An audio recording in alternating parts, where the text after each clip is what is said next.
On this episode, we take a look into the recent news from Ocean Builders, where they debuted their signature series as well as their EcoPod floating house.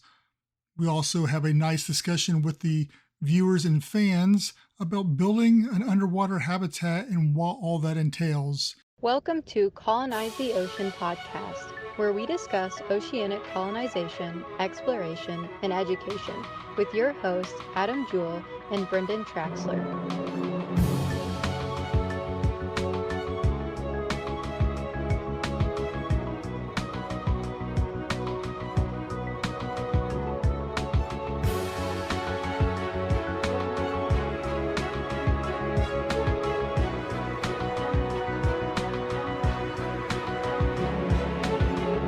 Welcome to the Atlanta Sea Colony live stream, coming live from my basement and his bedroom, which is Atlanta Sea Colony headquarters, by the way. But welcome to the live stream, everybody that's with us. Brendan, how you doing, buddy? Doing good. How are you doing? Oh, I'm all right. And hello, Marty. How are you doing? Marty is on it today.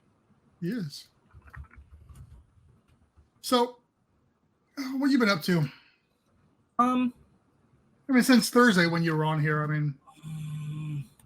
we have another COVID in our house, but other than that, first day of school for my kids today. Otherwise, same old, my friend. All right. Well, we've right behind the scenes, we've been working on our list. We'll probably go into that later towards the end of the live stream, kind of like what we were talking about on the Thursday live stream. Yeah. But that's we've been working on that. And I say with that, if you didn't catch the Thursday live stream, it's on YouTube, it's on Facebook, it's also on the podcast too if you want to check it out there. So, yeah. Hey, Glenn, how's it going?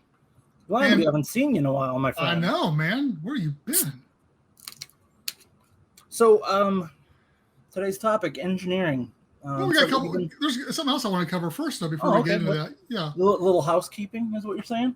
No, but there was some other pretty big news in the ocean front, was Ocean Builders this week. I know what you're going towards. Yes, yeah. Go for it. So I don't know who was able to catch it or not, and it's still available out there.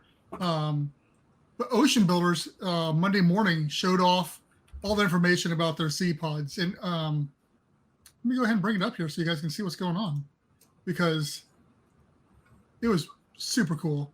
We are live, Ron Peters. Hey, Ron, how's it going? We're going to talk about Ocean Builders here really quick and what they're doing. So, as you can see, they've got 4 different models. Basically, they're the same thing, either on water or on land. And then if you click on each one, you can reserve. So this is their signature series, $400,000, a rental for $595 a night, which is dirt cheap for something like this. Or yes. They've got this fractional ownership for $100 $100. So they didn't really go too much into that because it's still being developed, but you can do all these things right now. So they said that, or the other one, which personally I kind of like the looks of it a little bit better. It's cleaner, I guess, but whatever. That's $300,000. That was the same amount, and there's the same thing for the ones if you want to on land or not. But we should try to see if we can get one of those guys on one of the live streams soon, so they can kind of go in depth on some of it. Yeah.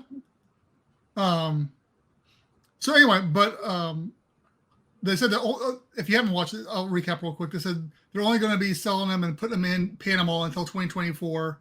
That's subject to change for testing purposes, all that kind of stuff. But yeah, it was really cool. It was 30 minutes long, so it's not very long. They didn't really go into too much, but they did show them both in the water. So they're out there. They're going to start rentals, I think, almost immediately, and they're taking reservations and start building them. And so it's pretty exciting. Lots of stuff going on with that. I thought that was really cool. And and I don't think, but I mean, they have they showed the actual one, right? Like not just the 3D models. They're both of them. They have the signatures here and the Eco. Both of them were there. They're both built. They're both in the water. They were still working on they were there, and like the internals were. It's like their video. They're live from inside the eco, and you could see they didn't have any of the furnishing and stuff like that in it yet. Babe said he's already watched it. Yeah, it's good. Yeah, Ron says he'll take 2. And where can you put them? So, right at first, they're just shallow water. So pretty much anywhere it's shallow water. They said they're going only, like I said, until 2024, more or less. They're going to keep them in Panama. Once again, no hurricane issues there and stuff along those lines. And then they're already talking with other locations. I think there's a podcast that one guy was on, that actually the guy who hosted the whole thing, most of it. I can't remember his name off the top of my head, but he was talking on the podcast they just did with the Seasteading Institute, and it was kind of reading between the lines type of thing, that they're working with different hotel chains, resort chains, and stuff along those lines too. So, but doing the math on the thing, you get one for $300,000. $600 changes a little bit, but if you could, you can make your money back in a year on that thing. So. Yeah, I think that's the most impressive part, is because you look at these and you'd think that they would be so much more expensive than that. For such a unique type of living, and it's decent living space too. Yeah, absolutely. That's it's very impressive. Yeah. So anyway, I just wanted to touch base on that because it was kind of big news here that was going on this week. I'm sure it's been heavily covered and most people knew about it, but still, it's fun to talk about. But yeah, no. Otherwise, it was like the beginning of the month we did a live stream, and just general chit chat came up, and we started talking about construction ideas and stuff like that. And I said, let's have a live stream about it. So here's a live stream talking about it.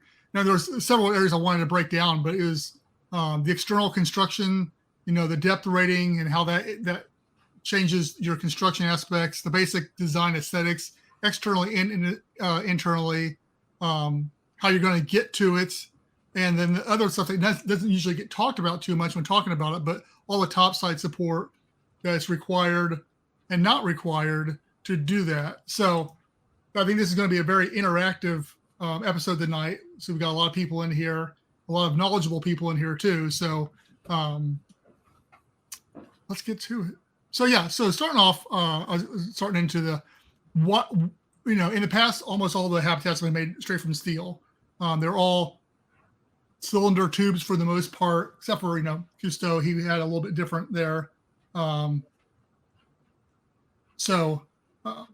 we get into that, Babe's got something here. My initial thought is that they're really set a standard for the upcoming market. Yeah. And they've been talking a lot about that as far as there's been some memes and stuff like that they've been sharing around between on the seasteading stuff and ocean builders about pretty much of that. Because like Adam and we were just talking yesterday, it's like, people have been talking about, doing this for a long time, and nobody ever thought, at least, that it acted like it would never get done. And then here they are. Now, they did have a lot of financial backing, but they're very smart as well. I mean, they did an incubator, which I think is really what brought a lot of the tech and the notoriety to it too, because they were able to build this sweet network of very smart people with all these different ideas, bringing their startup ideas to ocean builders. And so that's where they got a lot of the toilet system is an incinerator that they did talk a little about. Now there's a whole lot more they did share, which Babe saw this too. But like the toilet, like all the water gets recycled. The gray water gets put back into, it gets purified and put back into sinks and all that kind of stuff. The black water gets, the waste gets incinerated and the water gets cleaned and put back into the toilets. They got a desalination plus a remineralization plant in each one of them. So it's creating all its own water. It's got solar panels. It's completely, it is what we strive to do underwater. They're doing there as above too. Yeah. Well, thanks, Glenn. We like to think so. Glenn says you got a pretty decent group following you as well. Yeah, the difference between our following and theirs is they set up an incubator, and basically if you have a startup that you're wanting to is basically open license what you've got. You can come in there, you could either get funding or you get help from other people trying to work on those projects with them. So they had a whole entire database of all these different ROVs and smart technology, because you wear a ring in the thing, and the ring keeps all your information of where you're going, what you're doing, and stuff like those, all your presets. So there's all these different technologies that they're putting into the sea pods came from all these different people with the ideas and stuff like that. So that's really what helped them as well. Yeah, Marty, I don't know the details. He says better be a very good charcoal filter for the water. I'm not sure what they're doing, but obviously they're pretty confident in whatever technology they're doing. My guess is it's probably something completely different than charcoal filter. Like I said, I think it would be a good idea to see if we could get someone from their group to come on and, because I think a lot of people have questions like that maybe some of it didn't get covered in that. Yeah. And we could talk with them about it, and because like you said, they're confident in whatever they got going on that maybe we don't know the details of. What I like about too is a lot of the technology they've now developed and stuff like that we can hopefully license or use or get a hold of as well. Because whatever they're using, we're going to need to use too for the most part. The only difference is we're below water and they're above it, which gives some pros and cons both ways for those different technologies.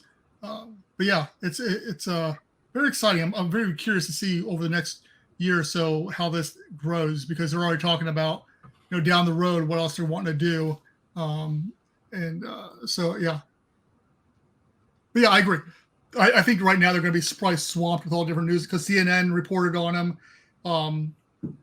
They're getting picked up by a bunch of different news agencies right now, so they're probably swamped right now with people trying to interview them. But I mean, to get on the Atlanta Sea Colony live stream, I mean, that's prime time, baby. Yeah, I mean, Marty's even been on here, so I mean, yeah, only the best of the best to get on here. But no, yeah. If you have any other questions about it, let me see if I can find that link to the. Yeah, right here it is. I'll throw this in the chat here. Anybody can go watch the video there.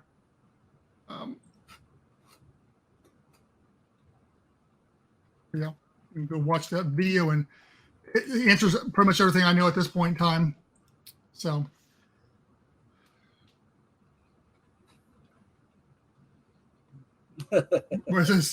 thank you just for once though.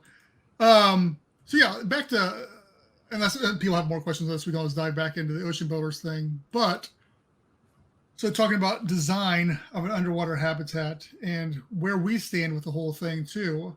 Because really, there's some questions that are up in the air on it too. Obviously, steel has been what's used for most of them in the past. Stainless steel, correct? No. Because doesn't regular steel rust? That's why you have to have, like, what are they called? They're like the cathodes that sit on it that pull all the oxidation away from the steel. Gotcha. I can't remember what they're called. They have a name. That's what they've used in the past, or you gotta be out there cleaning it all the time. But yeah, stainless steel is ideal, but it's more expensive. Where steel is cheap, it's thick, it does its job. Is that what they're called? Zincs? I think I've heard another term for them, but that may be what they're referred to as well. I think that's what Shaggy would say in Scooby Doo. That's whatever. I think Glenn's like, yep, no, steel painted and maintained, yeah, because it's cheap, it's thick, it's easy, and it's readily available, and it does the job. And there's not as many issues like that. So the steel is always an option, but there's so many different technologies out there. Stainless steel is also another great one because it doesn't rust.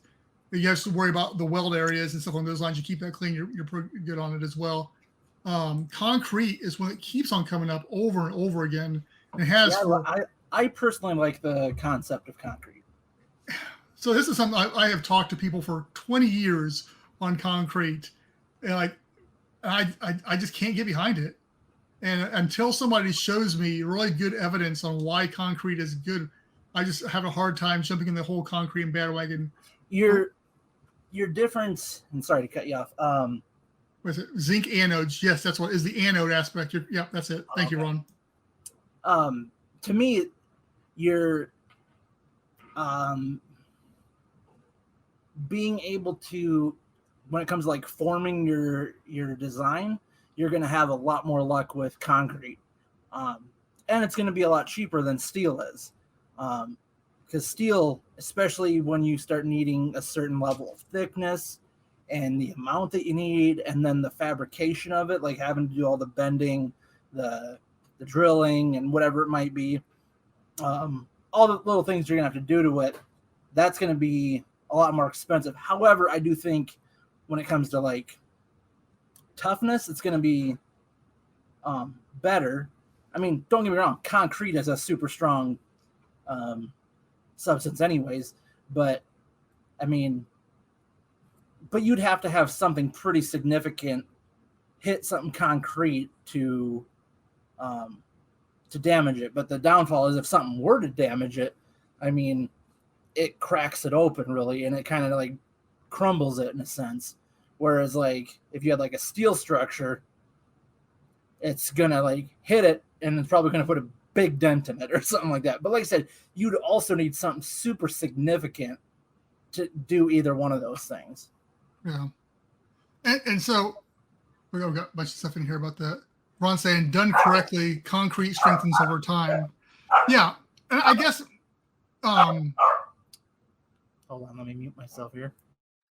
So yeah, so I guess I looked at past designs. There were so many different points of entry or design elements. I was concerned on those gaps and how to seal those, and if there was a crack or something along those lines, was my problem in the past. I'll talk a little bit why some of my concerns aren't as valid as they used once we're here in a second as I get through some of these. Glenn's like, concrete will work with proper mix and care, a lot more upkeep, but you can let stuff grow on it. Yeah, and there's secrete and that people keep on talking about. I've asked for people to send me more information on that, and I have yet to hear anything from those people. Ron's got, so engineering will be dictated first whether it's ambient pressure, one atmosphere, or hybrid. Also, the depth of the habitat will dictate the engineering. These are two major for influencing the engineering of the structure itself. If you're going to make an ambient pressure habitat, you can make it just out anything. Right, and that's kind of one of the points I was going to get to as well later, was that your depth does dictate what we make it out of. Obviously, for Atlantic Sea Colony, most of them are going to be one atmosphere. There may be some that are hybrid, but for the general, they're designed with the one atmosphere in mind. Let me put it that way, so that obviously the thickness and the hull integrity is going to be a little bit more stout. When we start looking at, let me bring it up here, the later designs, here, I got thinking this all external shell, the cylinder could all be concrete because there's only 2 points of entry, which is both ends. Otherwise, there is no other entry points, no other breaks anywhere. So like it would probably be very simple to for steel or for concrete. Plus, then you get your advantage of all the weight with the concrete as well. So that's why I'm thinking concrete might work for that. Although I'm still not saying that there could be different polymers, different plastics, different printing techniques, 3D printing techniques too, that could come into play as costs come down, because we're still a few ways away from that design there, several years away. Well, it depends on funding. I mean, I could be there tomorrow if somebody dropped me a couple $1 million, but yeah, I agree. I think that's one reason why steel has always been used in the past, because they were always designed for such depth as well. And at first we're not looking to go. It's probably what 3 or 4 atmospheres at the most, unless there's some business application that needs to go deeper. But for most people, but yeah, that's a good point. Yeah, look at underwater tunnels for engineering.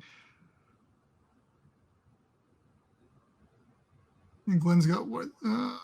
Acre Golf Marine makes their own cylinders of 20 feet in diameter, 1-inch steel. Yeah. So that's what I'm saying. I'm still torn on it. Is there a right answer? Probably, maybe not. I think it comes down to personal preference. Steel has been a tried and true use of the for the underwater habitats of the past. So it makes the most sense. When you think about it, you could almost compare it to like the siding of a house. Really, some people go with like just regular, have like wood siding that's painted. Some people have steel siding. Some people have the whatever. It's not. I don't want to say plastic, but that kind of material. And at the end of the day, they all work. It's just a matter of what you're looking for purpose, longevity, and what it's supposed to hold up against and all that. So like you said, there might not be a wrong. I mean, there's going to be wrong answers. Like we're not going to build out of wood, but I mean, there's definitely, I think there's a few right answers too. Yeah. And once again, I think a lot too is, especially if you go into mass production of something, cost comes into play too. So the speed at which you can turn it around, and then maintenance on top of it too, because you're not going to want to have to be going out there.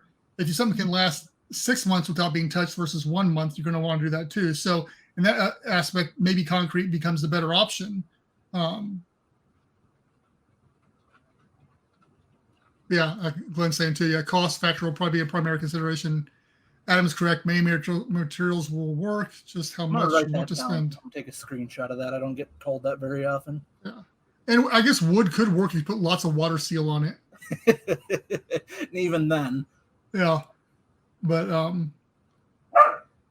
no. So I say if anybody's got information, because I say one guy emailed me one time and he was talking about he had a lot of information about secrete and concrete and using and stuff like that. I'm like, dude, send me your information.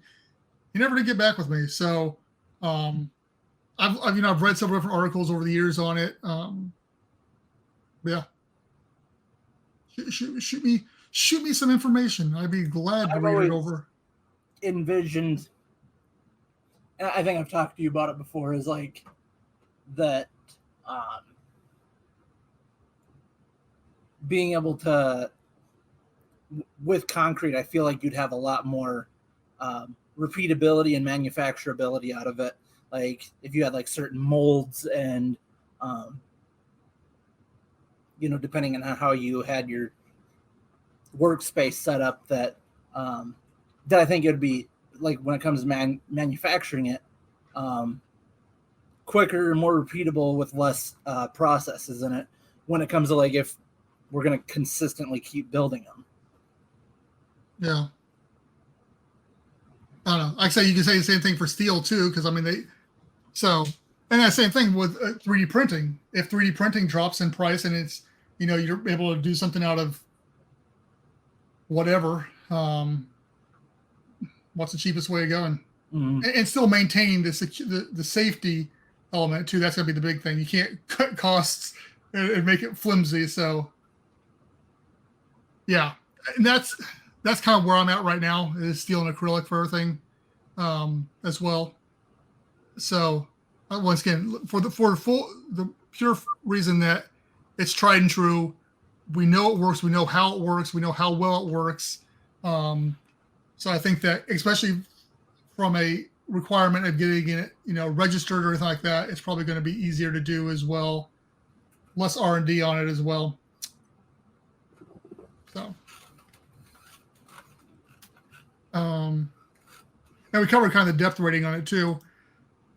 When we look at the business sector, we may be going deep. It kind of depends. For the leisure, the luxury element of the thing, if people, for resorts, for vacation, for private homes and stuff along those lines, you're not going to be more than an atmosphere or two deep. It's just, there's not much, people aren't going to want to go that deep. Well, right, because after so far down, it gets a little bit darker, and then that kind of hinders your view and everything too. And especially for people for the first time, I think being that deep too, it's psychological too. You want to be able to still see the surface easy enough. Yeah, it gives you probably a psychological advantage of stuff too. But yeah, if you were to look out and you're like, man, it's a long way up there. yeah. That's what I was thinking. So Jules, if anything goes wrong, I can hold my breath. Not hold my breath, but I can get to the top. Yeah. Ron's like, yeah, we have decades of knowledge in building undersea things out of steel. Exactly. Glenn says all considerations will often be dictated by the governing body that oversees the area of the planet you place it in. And yeah, that's why. That's why steel. In my gut, is probably the way we're going to have to go, especially at first. Marty says, "This diver wonder that a lot." I agree. What Glenn's saying? Not me. I can stay down there for a really long time. Right. Well, for us divers and stuff like that, it's not a big deal. But I'm saying, most of these people aren't going to be divers that are coming down there. Tourist. Yeah. And that's the, once again, the whole core and my whole focus behind Atlantis Icon has always been opening it up to the majority of people who are willing to want to stay underwater. Some people just are terrified of the ocean or terrified of water, aren't going to do it no matter what, no matter how cool and how easy it is to get in. But the last thing I want to do is, especially at first, is put one more element of fear into somebody. No matter how safe it is, they're always going to be concerned. Yeah. And once again, you can have down the road, we can have multi ones at different levels too, for the person that really wants to go extreme on the whole thing too. And maybe it's one of those things too. They brought up a good point, is that depending on the governing body of like where these things go, they might be like, hey, we're not putting anything that's concrete out here, or like we're not going to let you put anything steel, or we're not going to let you put anything of this type of material out there. So then maybe it's good to have options with it too, where it's like, okay, we can have a steel shell, we can have a concrete shell, and having customization is going to be a good factor to it too. Yeah, Marty's asking where the surface is, just so we have a reference. Are you saying that in general, or he's just asking? Because it will determine that as well. Ron got here. Remember that whatever you make it out of, it will need to be certified if you want to get insurance. Exactly, and that's what I was saying. The registration purposes, the insurance purposes of it are going to be a whole other issue too. And again, with steel, it gets certified, registered, insured all the time. So another check mark on the whole choice for steel. And like I say, everybody said you can paint it, you can do whatever you want with it. The only thing is the general upkeep of it, and even then, that's been addressed. And there's technologies out there, zinc, like we've mentioned before, zinc anodes, and just general maintenance. So I think we have a winner, guys. I think we've solved the problem right here. But we have ruled out wood for sure.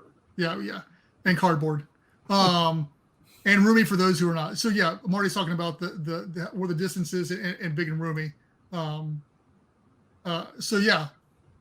That's the thing also with what's existed before, is except for Jules, which Jules was still pretty roomy, but everybody complains about. I've heard multiple people complain about Aquarius being a sardine can pretty much, or being compact, and except for Tektite and the Conshelf ones were rather roomy, but most of them have not been that roomy. So we got to make sure that it's what I say.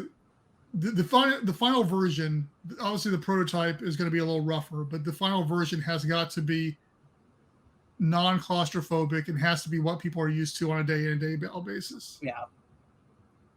You got to make it just as comfortable as like a common hotel room in a sense, because something that people are used to. Yeah, actually, absolutely. Babes says, I still have this picture in my mind of the cartoon character Buster Lung with his finger in a hole in the concrete. His diving gear is out of reach. Well, I have no idea who Buster Lung is.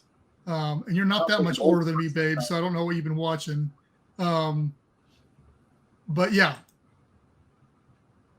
Ron's got, you could have steel and acrylic units built in the shipyard and float them out to the site and then sink them. Yeah, that's actually the kind of my thinking of how it will all play out is that even though that one video we have shows them on a ship and stuff like that, I think we can float them out, and as long as it's not too far out, and just sink them that way. I think that's going to make the most cost-effective sense, because it's going to be probably neutral. It'll be neutrally buoyant anyway, so it's not going to be sinking until you add the ballast to it. So Glenn says, "You guys build it. I'll stay there for first year and work out the bugs." Is your family going to be okay with that? Like, you just get down there for an entire year? They coming with you? And we'll have to make 2 then, because you'll be, unless we're staying together. Because, yeah, I have had dreams of sleeping in the sucker. So, but yeah, but yeah, depth is once again another issue. So, 1 or 2 atmospheres. We're looking at 30, 60 feet more or less. The prototype will be under 30 foot just to test out everything. And so, what the heck? Glenn's bringing his wife, and we're about good. Okay. And then Marty's got what he's got. I saw the picture of the interior of the underwater home in Hello Down. Yeah. That's it's very retro. Yeah, Glenn, I'm sure your wife would love it. And Marty's bringing his wetsuit. That's what Rod's got. Using shipyards has the advantage that the shipyards already have the knowledge, skills, slicks, and equipment to build these things. I agree. I think that at first we're going to have to, down the road, it would be nice to have our own manufacturing facility to be able to build them. But obviously at first we're not going to have the money, the know-how, or anything along those lines to do that. So we will have to rely on the shipyards to do that. It's one of the reasons why we'll have a higher startup cost, because like a lot of it in the very beginning is probably going to have to be contracted. We can't just right out the gate buy all of our own, equipment and all that stuff to, every little piece of machinery that you would need to make it, you can't buy right out the gate. You'd have to like I said, contract it and, have it, other people put together some of the stuff for you. That way you can prove it out and do all that. And then it's like, okay, we can figure out the cost now. Is it something that is practical to build in your own facility? Is it something that you consistently, like I said, contract out to other places and have certain vendors take care of it? Or, I'm just looking at it from that standpoint. But at the same time, you also want people that are have a history of working on that kind of thing, even if maybe it's not underwater habitats, but marine structures, I guess you could say. People that have experience with that and have the equipment to deal with that type of, I guess, manufacturing. Yeah. And I see a lot of this is going to ultimately boil down to, like with most things in life, it's all on who you know, as far as all that kind of stuff too, as far as making all of this come to fruition. The company I met with over in Houston several years ago, the marine engineering company, that was one thing they were talking about, and using the seller services, they had contacts with, they have the shipping companies, they have all the everything. Once they get the designs designed, to build the habitat too, which is a great selling point, because they're a big company, and obviously they had all those things. And Babe, why are you on Facebook and YouTube? But Babe's trying to get us more views. Yeah, I think so. Babe says Proteus is going to set a standard for Roomy if ASE doesn't. True, but Proteus is also going to be ambient pressure, and so you're going to be saturated, where we're not shooting for that. And then on YouTube, Babe says, talking about Buster Long about being a comic strip character based on real life events from divers and the things they face in the job. Glenn, we have several big rig builders in Ingleside, Texas, 3 miles from where I stay. I know some folks there that build the world's largest rigs. Glenn keeps on trying to get me down there. I mean, at this point in time, there's not much Glenn can say at this point in time that hasn't proven the case. So I need to move to Texas. So yeah, I don't know. Ron says an advantage of building, then transporting and sinking is that each unit can be fully outfitted and just connected when you get in place. 100%. That's yeah, because I mean, once again, that's a huge cost saving as well, and that's kind of how I envision it is working. Is to you take it out there, you sink it, you attach it to the main backbone or the main structure or the other habitat, and you turn on power, water, and you're good to go. So yeah, that's really the way I see this playing out from a modular standpoint. And then in case anything happens to that pod, you can detach it, send it back up to the surface, and bring another one out and reattach it, type of thing too. So I think there's a lot of advantages. Once again, in my mind, there's a lot of advantages and a lot of cost saving by doing it that way, with the modularity and the replaceability of it, because it can constantly be upgraded over time too, by doing that. And I say, if I always use the example of a home. As a home grows, you can add on more rooms, and same thing with this. You could add on more pods to it.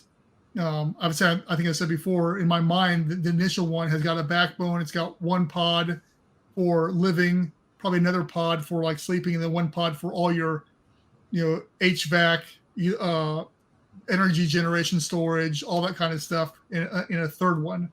So, and he's got that backbone that joins them all together. That's kind of how I see it in my head. But once again, we've seen that tiny houses can all exist within the size of 140-foot shipping container, so we can make them compact if we need to. And Glenn says, "Come on, dude. I think I just need to take a vacation down there, if nothing else, just to hang out and see what you got going on down there." Well, you said you'd like to make a trip down there for when they do the Starship thing. True. I can kill two birds with one stone then. There you go. Marty says, "I'm not going to saturate dive anytime soon, so tiny house looks good to me." I agree. That's what I'm saying as well. I wouldn't mind doing it once, but it wouldn't be something I'd want to do for a long period of time, especially in something along those lines. When we're not doing it for scientific purposes, we're doing it just for general livability and business purposes. Unless there's a reason to be saturated, we can design around it, and they have designed around it. So, one thing we haven't talked about, well, we kind of did, was the basic design aesthetics, and we're kind of getting into that now too, as far as about how it looks. We're talking about tiny houses and stuff along those lines. I think the biggest detriment to underwater habitats for the general population and to other people is that you can't just walk outside. And I think a lot of people want that freedom. So you're going to have different scenery, different areas. So that's one thing with having a modular approach, where until we've got the money, the technology, whatever, to build giant domed underwater habitats, that have tons of space to walk and do what you need to do. You need to have exercise room, walking area, whatever, to let people, not feel so compacted, stuck into place. Because like I say, if I had to stay in Jules, even as much room as they had in there, if I had to stay in Jules for a couple weeks or something along those lines, you'd start to probably get a little stir crazy. And I'm a hermit, so that doesn't even bother me. But I'm saying, I think that'd probably get on me after a while, and I'm not the average person there. So most people that will be experiencing these are people who like to get out and do stuff. So Marty says, "Look up the Discovery Cove Lagoon Walk." Babe, haven't you done that? Somebody I think in here has done that. Sorry. But yeah, that's pretty cool too. Babes, Ron says, "Lots of window looking out on a coral garden." I agree, and I think that's one of the things we'll add into the thing too, is the ability to, we have to generate our own coral or own lives, flora and fauna and stuff like that. Get the fish to come in and get the beauty and stuff like that. And that's one of the selling points to underwater habitat is. Sorry. What are you doing? I was trying to find something, but I was trying to mute it at the same time, and I couldn't do it. Sorry. Anyway, we'll mute it next time. Sorry. Later on, I was gonna show a video, but so I just wanted. No, because we'll get copyright infringed every time you show a video. It's my video, so we're not okay. Copyright infringed. So we definitely need the core out there. And it's one of the things we can use as far as a marketing standpoint of being ecological too, that we are adding back to the environment around us, which is a big question that keeps on coming up every time we talk about this. Well, people will send messages like, "Stop destroying the ocean. We already do too much damage to it." Well, we can use this to say, we're going to temporarily disrupt things by putting this down there, but the long-term effects of what we're doing is adding back to the environment and also educating people, because they're able to come down there and see this on a firsthand basis. I think that is a value that often gets missed when talking about underwater habitats or underwater anything. And when you think about it too, because it is a controversial thing to some people. And to me, it's just like, would you rather be able to go out and experience it firsthand and be able to see it firsthand? Or would you only want to be able to like go to zoos and aquariums? And don't get me wrong, I love going to zoos and aquariums and all that. And the good ones are great. But being able to experience that firsthand, see everything in its, the natural habitat. And like you said, that should inspire people more to be like, this is something that needs to be important. This is something that needs to be protected. And being able to, once again, build it the right way, we can make it be a part of the ecosystem in a sense. Like a lot of those will grow its own coral on it. It'll like create a necessary part of the environment for the marine life. Yeah, sure. When you drop it the very first day, yeah, it's going to scare them away for a little bit. But guess what? They're going to come right back, and like within a day, it's like this. As long as like, and we would never just be like, all right, let's tear up all that coral so we can bring this down there. Like, no, we're gonna be responsible with how this works. We've always said that. Yeah. And like Ron says here, the structure itself becomes an artificial reef, right? And that's one of the other things too. Is one of the other things I've always envisioned is you're going to have a TV in there, or you're a TV wall that you can have ROVs that you control, and you can go and you can look around your place that you're living and see what all the life that's going on there, or you just have mounted cameras outside looking at different aspects of the habitat, so you can be seeing everything. Even if you can't see it out the window, you can see other aspects of what's going on. And Babe's got a good point there too. By living on the seafloor, drag nets wouldn't be allowed in that area, and the sea life would be as safe. Yeah. Plus, you're not going to have probably cut down all types of different situations like that. Mm-hmm. And then Ron says, within 48 hours, you'll have fish moving in. Within a year, you have sponges, etc., growing. Yeah. Yeah. And when you think about it, like you said, we've had people come to us and be like, "Oh, this is just going to destroy everything." Well, does like a responsible camper, like the campers that like will go out into the middle of like the forest to like do their camping, are they destroying the environment? No, but like they're living amongst it and they're just being responsible about it. Like, so it's just like, it's the same concept except for water's involved. So. Yeah. It's like the whole tiny house movement is a lot of them are very much trying to get off the grid and be more in touch with nature and stuff along those lines. And I think we're very homogenous with that whole movement there too, because we're kind of the same thing. We're just, we're just trying to do our own thing. We're, yeah. I lost kind of like my train of thought went off the rails there a little bit, but you know what I'm saying. Nah, mean. Yeah. So yeah, once again, I just think people are too narrow-minded sometimes with this stuff, and they hear what the news is always saying about how we're destroying the oceans and stuff. Yes, we dump too much garbage and stuff in there, but we have opportunities where we can do so much more and do so much good work too, even with at the same time of having fun too, with leisure and even with businesses too.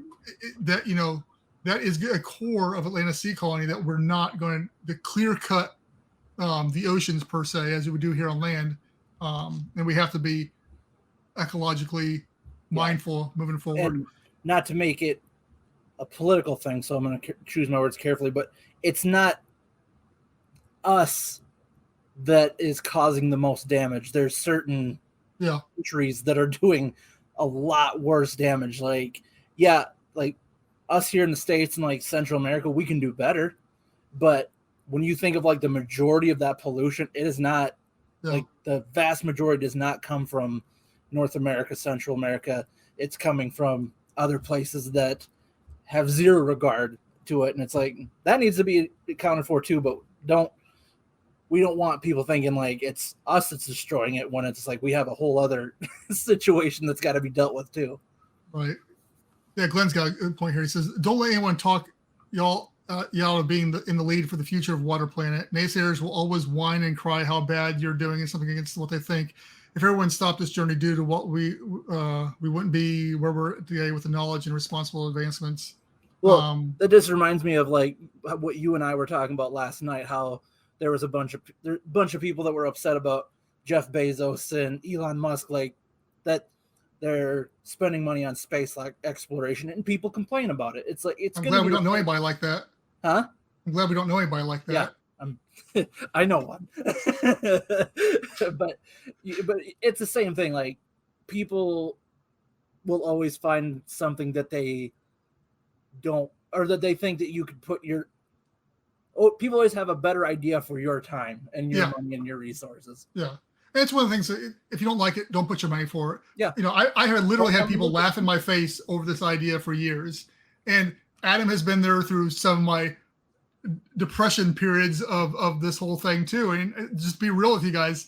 You know, I take most news very much to heart when I see somebody else talking about what they're doing with the underwater habitat and stuff along those lines.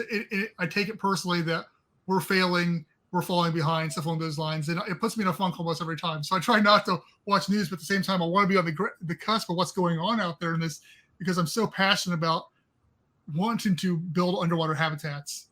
So it is a love-hate relationship sometimes. But, you know, comments like that, Glenn, thank you very much. That's super kind of you to say. Have those people watch Sequest. Yeah. So Ron says researchers indicate that conservation terms, damage is caused by transient people. Local people do more to conserve and protect the ecology because they're actually a part of the ecology. Exactly.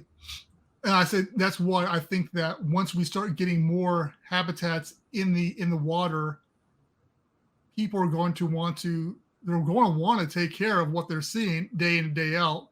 Right now, you throw a piece of trash out into the river or lake, it floats away. It's out of sight, out of mind. But if you're faced with it day in and day out, whether it's your home, whether it's your vacation spot, whether it's your business, you're probably going to take care of it a little bit better. So, yeah, along those same lines there.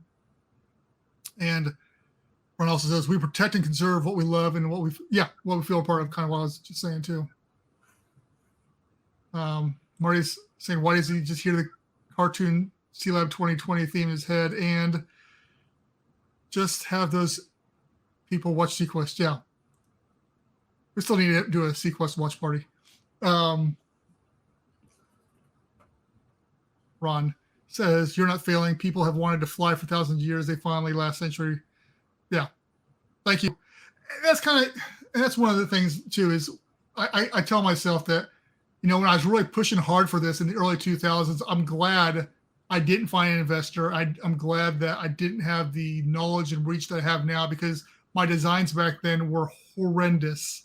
At the time, I thought they were amazing, but I didn't have a solid business plan. I just wanted to build an underwater hotel. And that's why I was reaching out to people at that point in time.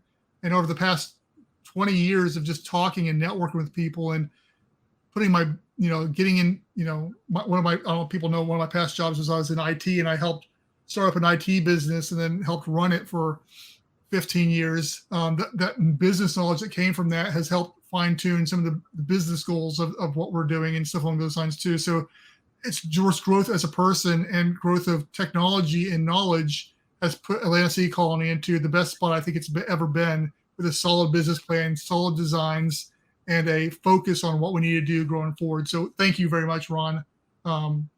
Yes, those reassuring words. And what Marty says, and people are bringing back the airships. That's true. I was just talking to somebody the other day about that. About airships are talking about having to come back too. So like it all goes for, huh? Like blimps? Yeah. Huh. It all goes full circle. So the last two things I was going to talk about real quick were how to get to the habitat, and then what we don't always talk about, because it's not the sexy part of the whole thing, is the topside support. You know, getting to it, that you're limited, either your scuba dive. My personal favorite is a submersible that docks with the habitat, or you have to have some kind of elevator or a tunnel system to get to it. All those are feasible for different environments, like I said, there are going to be people who, no matter where we put this thing, are probably going to want to have the experience of diving down to it. So that's why I'm all about having the potential of a hybrid habitat that has like a lockout where you dive down to it, you come up in it, or you come into it. As one of the our members in their Discord was talking about how he saw the door on the end of one of those, which was meant to be a door that locks into the thing. But if you put that on both sides, you just walk in through, swim through a door, go in there, it pumps all the water out, and then you go in. So yeah, you have an airlock for those people. So some people are going to want to dive down to it no matter what. But I think for the majority of the people, they're not going to want to get wet. So you're going to have that. Most people have, most of the other underwater hotels that you've seen out there, whether it's Poseidon or Planet Ocean or whatever, they've got a elevator, or a stair system going down to it, or an elevator. Personally, I think that kind of gives away where you're at, type of thing. I don't know why I'm being so secretive about where my underwater habitat is, but it's a feasible option. And or a tunnel that's coming in from land if you're not too far out and use come into it. I obviously want to go all sci-fi here and go extreme with a submarine that docks to the thing. But once again, you look at the space station, and we're basically mirroring what they do right now. Is you send a shuttle up to it, docks to it, and so forth and so on. Well, we did just post that article yesterday that they're trying to make like personal subs and stuff like that more affordable. Yeah. Like they want to make them more, so they're more common and more affordable to people. So that's absolutely a possibility in not just the distant future, but the near future. Yeah. Yeah, like one said, it depends on the depth and location, right? And so that's to say, you're not going to be able to have a elevator or a stair system on one that's, I guess you could 100 feet down, but nobody's going to want to climb that sucker. So that's where you come into submersible is almost, or a tunnel system with like a hyperloop or a tram system or something that's going down to it. Once again, that's a huge investment versus a $1 million submarine that's just retrofitted with a docking collar on it, type of thing. Like Marty says, like a Trident submarine, they're one that makes some really good ones like that as well. Glenn's got, we have many folks that have made their own personal submarines, more than you think. Right. There's a huge community of that. I'm trying to think of some of the names off the top of my head, but yeah, that have made submarines. Look at Doc Rowe, that he made the Vash, the Bionic Dolphin, and some other people like that. The Graham Hawk's Deep Flight, stuff along those lines. Ron says topside support can be done several ways. Traditionally, a boat or floating platform topside near the site works. Yeah, so you look at, here we got more. If you're near shore, you can base your support on land and run umbilical to the habitat. Yeah, Glenn, Hank Bronk's one that I was thinking of. So yeah, Ron, 100%. That's what I'm thinking, especially for the prototype. It's going to be close to shore. It's going to be all topside support.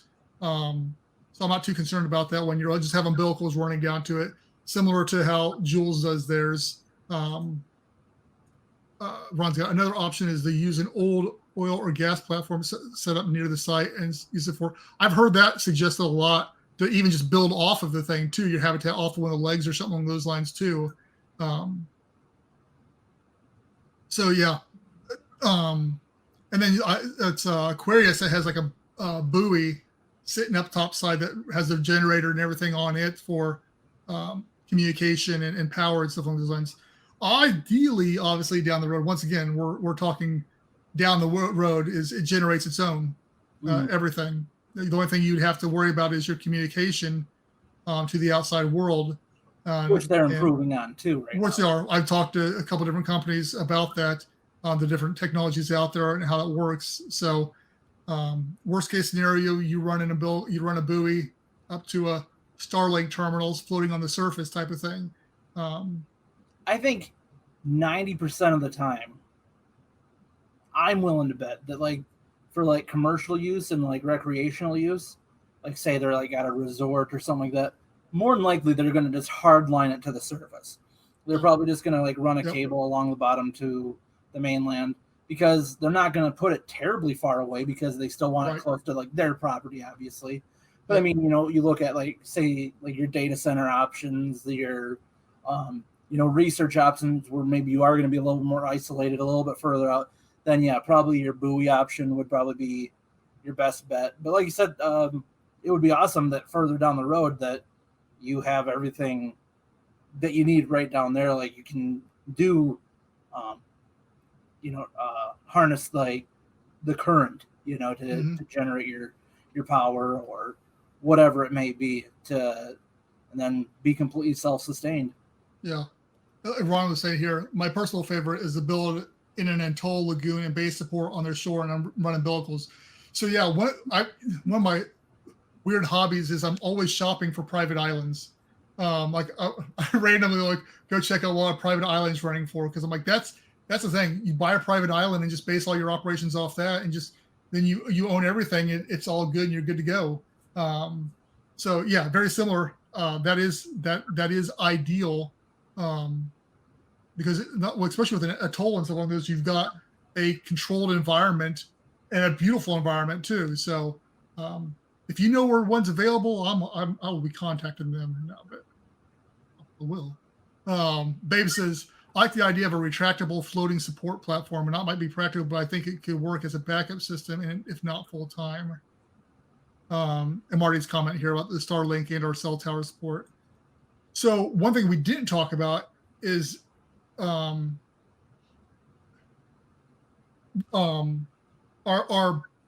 friendship with the seasteaders, and they fill in this gap as well, because they're all focused on, you know, being on the surface, floating on the surface and stuff along those lines. And we've had multiple conversations in private with different seasteading companies about possibly down the road some kind of partnership there, where they are tethered to the surface and we are there for whatever it may be, whether it's energy storage, whether it's case of a storm, they can come down there as like a fallout shelter, not fallout shelter, but a bunker per se. So there's a lot of, once again, a marriage there that can be a potential possibility too down the road, especially now with ocean builders. Hey, something there along those lines too. So yeah, I think Ron keeps on hitting the hammer on the nail on the head here with the whole thing. All of this is really dependent on depth and location with everything we've talked about here. And I think that's really going to make the determining factor on how we move forward on a lot of this. Like I say, my personal is I've told Adam this multiple times. I lived in Guatemala for 6 years. So Central America, as much as I hated it, being there at the time, it still has a soft spot for me. So it's one of those things where Belize or Honduras, because you've got they got the second largest reef in the world, there has got some ideal places for putting a habitat. And so that's really if I had a druthers, that's where I would put the underwater habitat. Put it shallow and put it there for the get-go. Hey, Brian, glad you jumped in here, man. Brian says islands in the Philippines are around 1 million, as well as some in Florida around that price and below. Yeah, I know it's surprising that they're not. I mean, that sounds like a lot of money, but it's really not that much money for your own private island. And then there's some you can even buy like shares off of an island for a whole lot cheaper than that too. Marty says the water there is so clear. I'm assuming you're talking about the Philippines or Florida. The Philippines, definitely. I guess it depends on where you're at in Florida.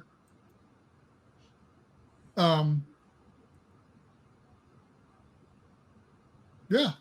So anyway, that was all my notes I had, and I'm sure there was, when I was writing my notes up, I had a thought.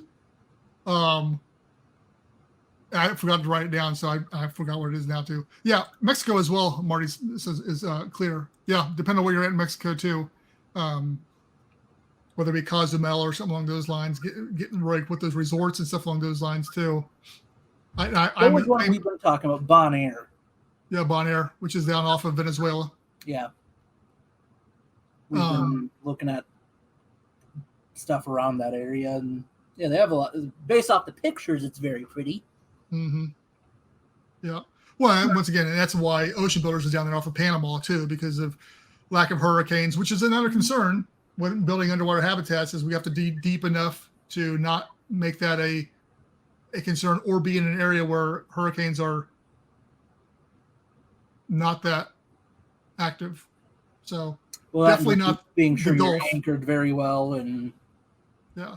Because I say, like, Aquarius took damage when that hurricane a few years ago, that big one that went by, I don't know what it's called, but it shifted it, I guess, and damaged one of the pods outside. So, I mean, and it's at 66 feet. Yeah, pod 6. It's 66 feet in water, so, and it took damage there. So, even though not much.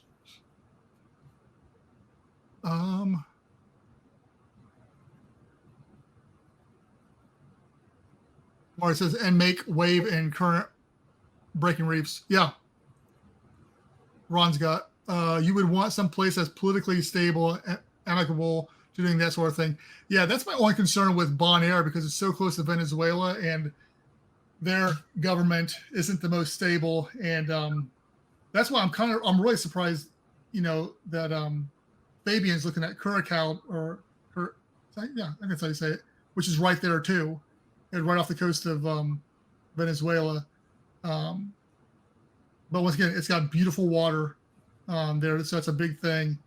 So that's why Belize is fairly safe bet.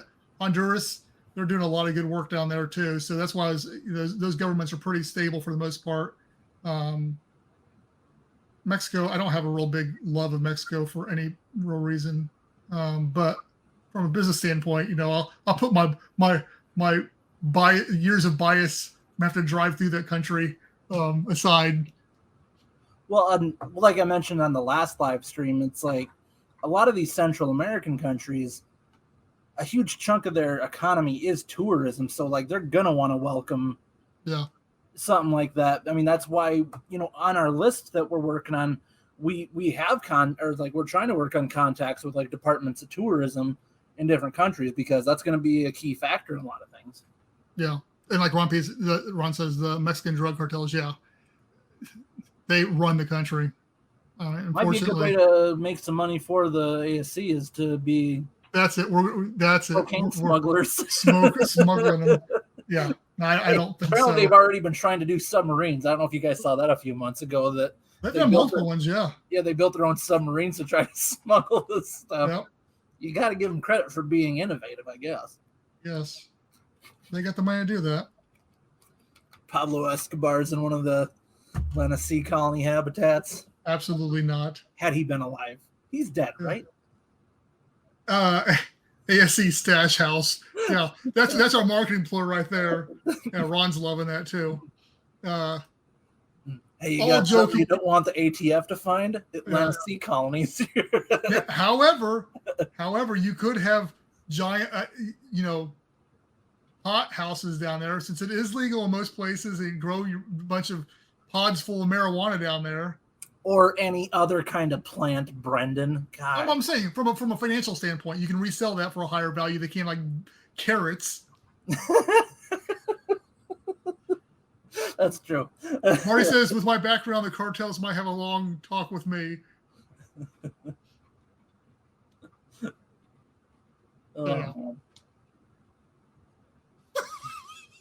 Too late. I already posted them, Marty.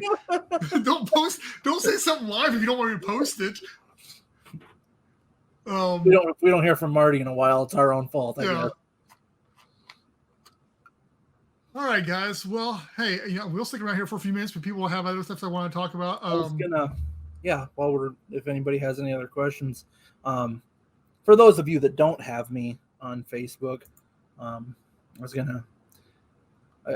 was telling Brendan, this is like something that really inspired me, or like helped reignite a lot of the inspiration in what we're doing. Is that a couple weekends ago, not this last weekend, but the weekend before, my family and I, we went to Ron says it's called experimental horticulture. I agree. I'm not opposed to it. It could definitely help fund Atlanta Sea Colony. But at the Omaha Zoo, they have one of those aquariums that you can walk through. And I took like a little video of that. But it was just so cool. I love every time that we go there, being able to go through that. And it's just like, that's the vision. That's something that's like, it'd be so cool to be able to experience that, like, without 100 people right next to you. Like, you know, like you can just kind of be able to just, be amongst it. Yeah. I there's nothing that doesn't bring me more joy than thinking about waking up to that outside my window. Sorry, I was trying to. There's the scuba diver that was cleaning some of those aquariums. That's pretty cool. I actually looked into, when I lived in Illinois, to moving to Chicago and being a diver in the Shed Aquarium to do that, but I never did. That would be such a cool job. I think so too. I thought so too. I wonder if they get paid well. I didn't pursue it very far. Sorry, I keep trying to turn the volume off. And while I was there, I was trying to do some trying to observe some of like the glass and stuff, because Brendan messaged me. He's like, "How thick's that glass?" I'm like, "Well," I'm like, "I think," but I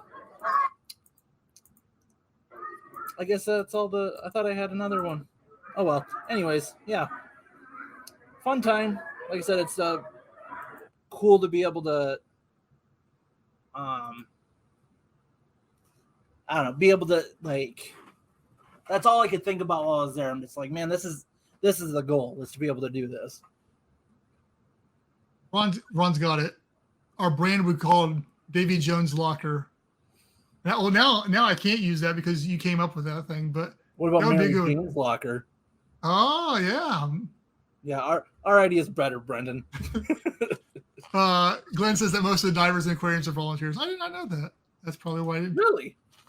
Marty's like Newport is like that too. Yeah, there's more and more. I know, like the Shed Aquarium recently like within the past 10 years, added a whole entire shark section where you can do that and stuff as well. You were a volunteer diver at one of. Is that what he's? Oops, I took it away. Sorry.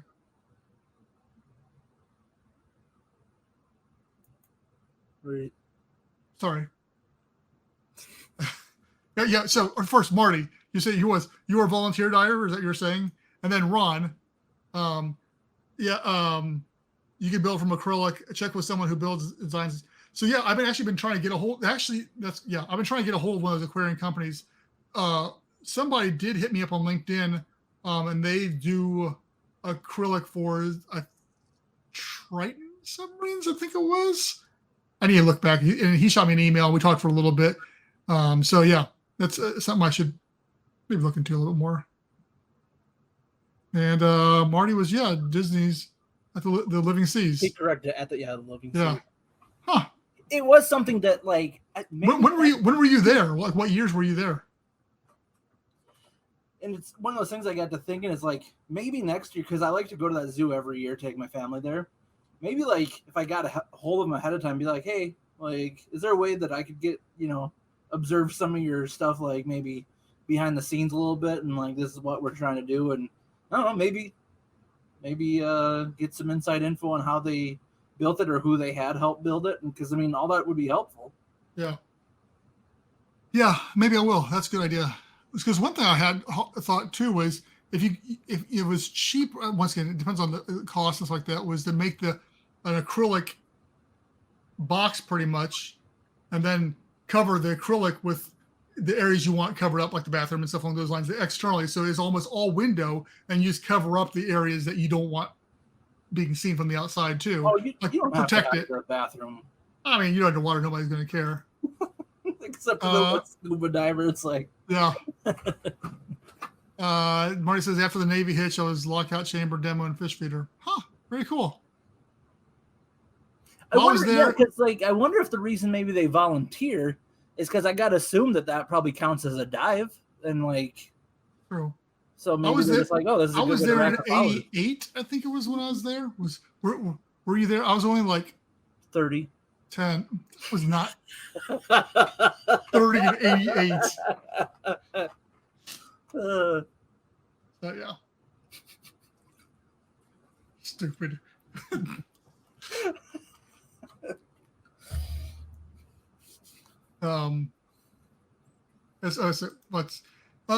Glenn says if you show them your credentials, all the coins allowed behind the scenes tours. You know, when you put quotation marks around Yeah. it, you could the credentials. Anyway, like if I brought a gun, like let me see the fish. And what credentials do you have to have there? Yeah. Marty says I marked it as a log, as a dive, and time at death. What? What? Marked it as a dive and time of death and death. Ron says some places do hire maintenance divers, paid but not well. I gotta assume it would probably be a part-time thing, just because. Yeah, it is. It's more for people who just want to do it for the experience or love diving. And when we were there this last time, there was like. Brave says the Benjamin credentials. Yeah.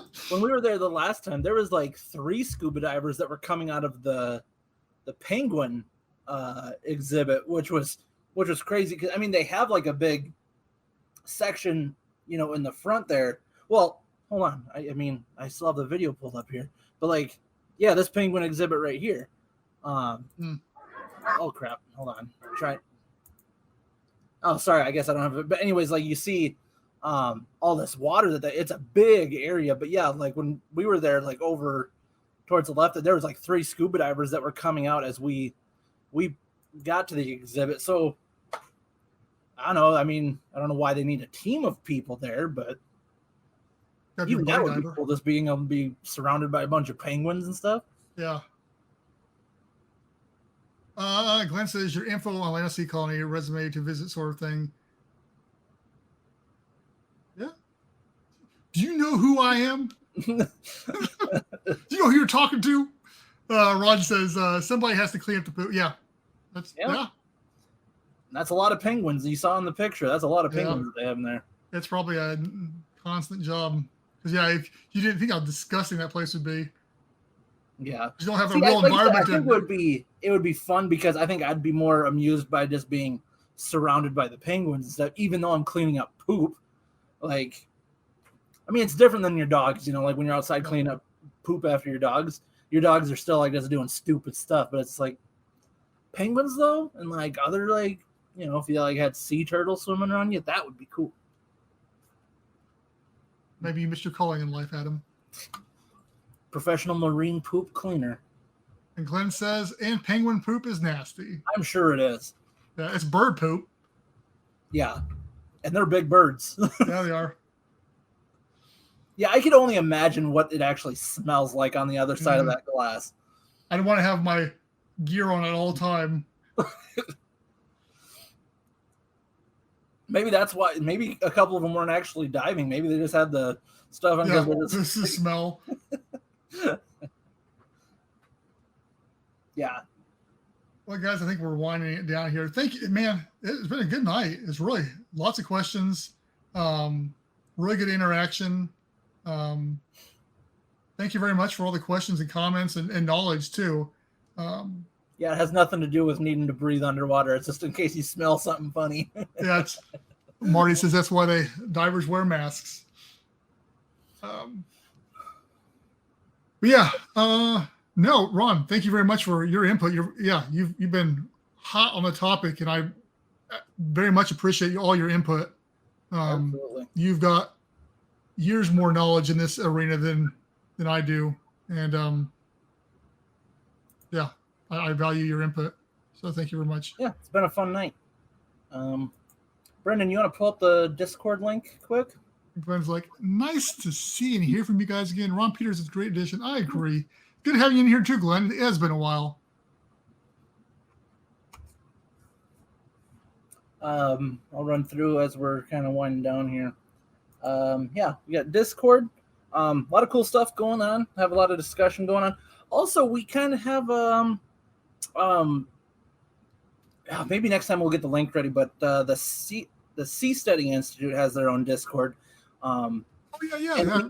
And we have like, and they I'll pull will up here in a second too. create a section about Atlanta Sea Colony on their Discord. So that was really cool of them.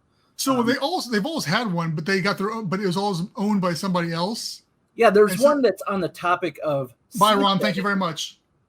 And now, but it wasn't ran by the Seasteading Institute. Correct. So correct. they made the decision to create one specifically for like the Seasteading Institute. But yeah, so I mean, like I said, it's been very kind that they have like a section for other projects going on out there in the world, and they have a section for us. So obviously, just working with Carly Jackson is always a pleasure. She's great to work with. Here's the link for the CSing Discord that I just threw in. Oh, okay, awesome. So yeah, Brendan's posting the link to the Discord for them too. Yeah, go check them out. They have a lot of good discussion and everything going on their side too. So if you're already a part of our Discord, go to that link and join theirs as well. AtlantaSeaColony.com, guys. As per usual, actually means I have the thing set up. Let me just share it with you guys. AtlantaSeaColony.com. When you're there, you can go to our social media tab, and that'll get you to all of our social medias. We got Facebook, Instagram, LinkedIn, Twitter. There's our Discord link right there, our YouTube, podcast, and the TikTok. All those crazy kids and their TikToks. Obviously, ours aren't us dancing or lip syncing to things, but we do post some stuff on there. Brendan, if we let Marty take control, they would be. Yeah, well, we're gonna let Marty do some dancing and all that. Also, AtlantaSeaColony.com/merch. That's right there on our page too. Actually, I'm gonna back up real quick, just because I always like to shout it out. The resources page. There's podcasts that you can listen to. The Seasteading Today. About a month ago now, about 3 weeks ago, give or take, Brendan's episode with them came out. So check them out. They just had someone from the Ocean Builders on there a couple weeks ago. So yeah, check them out over there. A lot of cool podcasts right over here. Also some books, YouTube channels. There's some live underwater cams too. If there's something that you guys think of, send it to me or Brendan. And if there's good podcasts or books or something like that, just let us know, and we'll probably throw it up there for you. Sorry, back to the merch thing. Talking about maybe some changes in the future here. I'm glad you mentioned that. Yep. But until then, you can still go to the AtlantaSeaColony.com/merch. Find some cool gear over there. I've talked about it last time. We have these Aquanaut. That's the new kind of design, is these Aquanaut ones. And if you have a baby coming, it's not the newest design. You keep on saying it's not the newest design. Which one is the newest design? The Atlanta Sea Colony, the vertical Atlanta Sea Colony. On the joggers? No, on the shirts and everything else like that. It's on the shirts. Why am I not seeing that one? It's black. It's probably that one right there. Oh. Okay. Yeah, why is it only showing the back? We need to fix that. Anyways, so yeah, sorry. It's the Aquanaut. No, you're fine. I give you a hard time about it. Second to last newest design. Anyways, so check out all that stuff. Like I said, we're gonna have some changes in the future that might have some different options, and I think some better options too. Better options, yeah. So Brendan is working on that, doing some comparing and making sure he's got everything figured out with that. Partnerships. Is this the one? Yes. Partnerships. This is where we'll talk about. So we do the PayPal. If you want to do a one-time donation to help us out, we greatly appreciate that. You can go to the website, click this PayPal. That'll send you to paypal.me/Atlanta Sea Colony. And you can send whatever dollar amount you want. If you just want to make a one-time donation, appreciate it. We also have the Patreon. You can do the patreon.com/Atlanta Sea Colony. We got our patrons there. At the Shark tier, we have Edward Haas and Brian Acosta. At the Octopus tier, we have Matthew Cathy. And at the Manta tier, we have Martin Reese, S. Babe Hyde, and yours truly right there. So thank you all the patrons for helping us out there. But yeah, so like that's like a monthly basis thing. Wondering, will it pop up?